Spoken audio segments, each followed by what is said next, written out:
দেখলে তাদের জন্য এটা কিন্তু একটা চমৎকার জায়গা।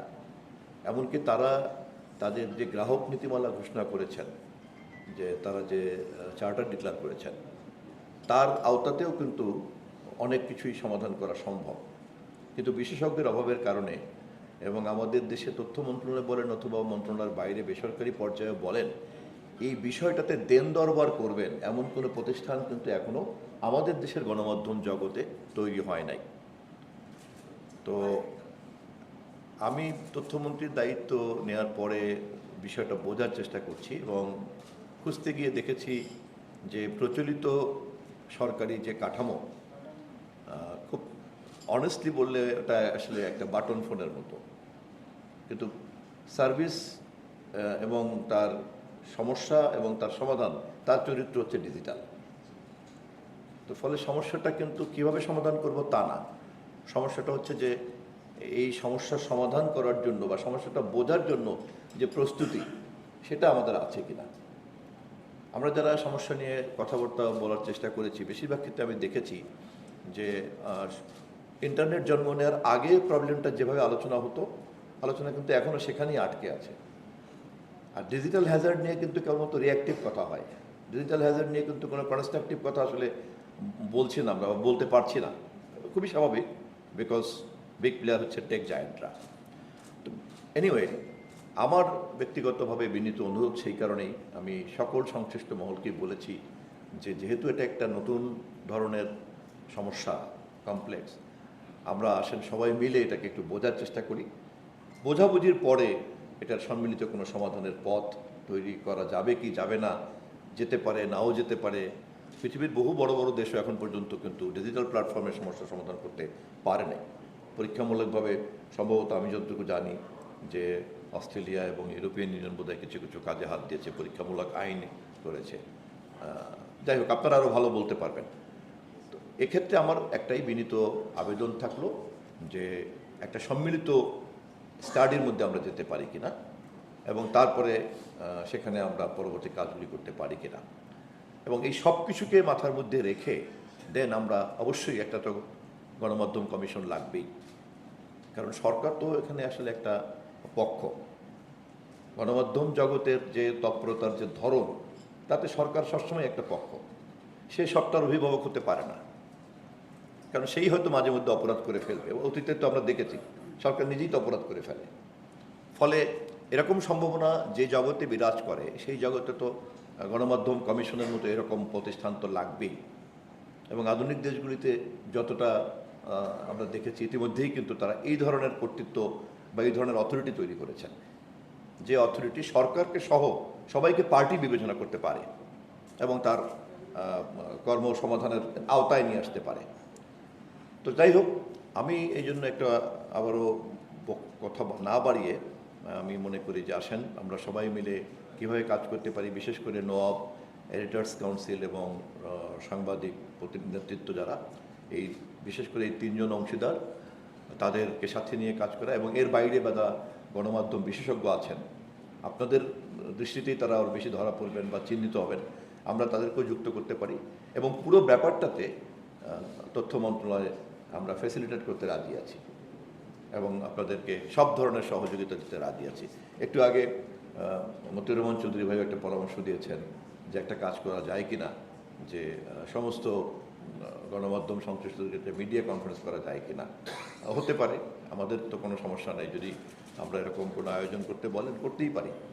মানে মূল বিষয়টাই কিন্তু হচ্ছে যে সর্বত্র এক ধরনের কিন্তু আক্ষেপের ঐক্য আছে, কিন্তু কি করণীয় তাকে সুনির্দিষ্টভাবে খুঁজে বের করা এবং সেই অনুযায়ী কাজ ভাগ করে নেওয়া, অথবা এই মুহূর্তে করা যাচ্ছে না এটাকে অপেক্ষা করতে হবে, এরকম কোনো জায়গাতে কিন্তু আমরা যেতে পারছি না।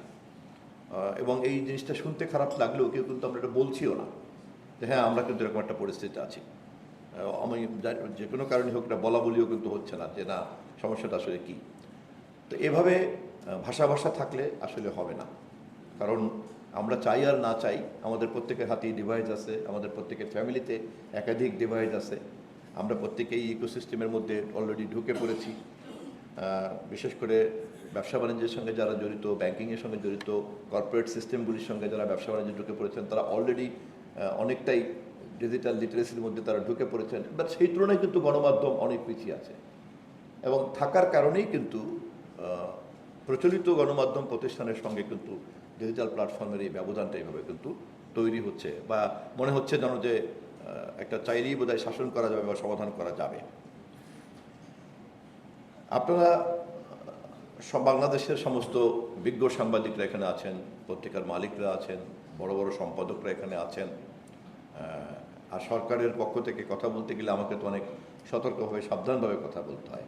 বাট একই সঙ্গে পত্রিকার পাঠক তো দীর্ঘদিন থেকেই আছি, সেখান থেকে তো একটা জিনিস ধরেন আমরা দেখি, বহু তথ্য আছে যার মধ্যে কিন্তু কোনো ডেটাই নেই।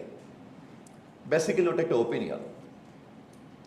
যে ইনফরমেশনের মধ্যে কোনো ডেটা থাকবে না সেটা একটা ওপিনিয়ন এবং সেটা একটা অভিমত, সেটা একটা অনুমান। এবং দেখা গিয়েছে এই ধরনের ওপিনিয়ন, এই ধরনের অ্যাজামশনের উপরে ভর করে একটা বড় বড় ধরনের জাতীয় সংবাদ তৈরি করছেন বড় বড় গণমাধ্যম প্রতিষ্ঠান, এবং এর ফলে কিন্তু সমাজে তাৎক্ষণিক এবং সুদূর প্রসারী প্রভাব প্রতিক্রিয়া তৈরি হচ্ছে সামাজিকভাবে, রাজনৈতিকভাবে, এবং তাও কিন্তু থেকে যাচ্ছে। ফলে আবার এই সমস্যাটা চট করে চাইলেই সমাধান করে ফেলা যাবে তা তো না, কারণ এটা তো ট্রান্সজিবল না। তো সেই কারণে আমার বিনীত পরামর্শ থাকলো যে এতক্ষণ যে আলাপটা করলাম, যদি রেগুলার মিডিয়াতেও যে প্রবলেমগুলি আমরা ইমিডিয়েটলি ফেস করছি সেগুলির ক্ষেত্রেও খুব দ্রুততার সঙ্গে যদি একটা ইথিক্যাল কোডের কথা বলছেন আপনারা কেউ কেউ, আমার মনে হয় যে সেই সব জায়গাতে খুব দ্রুত হাত দিতে পারেন। আমি যতদূর জানি সম্পাদক পরিষদও বোধহয় আপনারা এরকম করে চিন্তা করতে যাচ্ছেন, এটা খুবই একটা শুভ লক্ষণ। এবং এরকম কিছু কিছু জায়গাতে স্ট্র্যাটেজিক ডিসকাশনটা যখন আমরা করতে থাকবো, তার জন্য যে দীর্ঘ সময় লাগবে সেই পর্যন্ত অপেক্ষা না করে তাৎক্ষণিকভাবে আমাদের মধ্যে যে কনসেনসাস আছে সেগুলিকে একটা কোর্স অফ অ্যাকশনের মধ্যে কীভাবে নেওয়া যায় এ ব্যাপারে আমার একটা বিনীত পরামর্শ থাকলো। যেমন একটা এক্সাম্পল আপনারা নিতে পারেন, টিআরপি। আমি সকালেও বলেছি, আপনারা সবাই জানেন বাংলাদেশে টেলিভিশনের সংখ্যা, টেলিভিশন মনিটরের সংখ্যা কত সবাই আমরা বুঝি, অনুমান করি কত কোটি কোটি কোটি কোটি। এবং আপনারা নিশ্চয়ই সংশ্লিষ্টরা জানেন, এখানে টেলিভিশন মালিকটা কেউ আছেন কিনা জানি না, সাংবাদিকটা নিশ্চয়ই আছেন।